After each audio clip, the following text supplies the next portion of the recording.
Depuis 17 ans, notre invitée restaure les meubles de particuliers. Elle offre une seconde vie à des objets et depuis peu, elle crée ses abat-jours.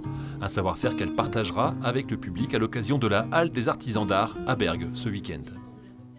Émilie Delanoë, tapissier d'ameublement à Quadipre.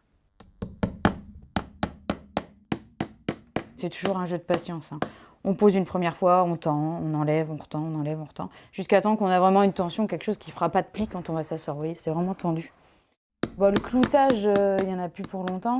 Après, il y a encore tout le dossier à faire. On va dire d'ici 3 heures, je pense à peu près, il est terminé. On continue l'histoire du fauteuil.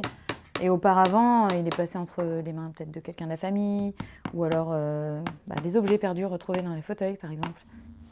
C'était un coupe-papier. Donc bon, je l'ai mis de côté, et le jour où on a rendu le fauteuil, on a rendu le coupe-papier avec. Et le monsieur, quand il a vu ça, il était très très content, il avait un sourire. C'était son cadeau de communion.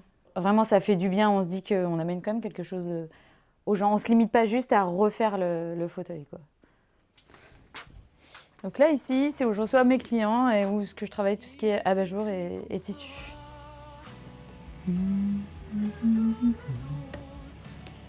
L'abat-jour m'a permis de garder la passion que j'avais du métier. Ça complète.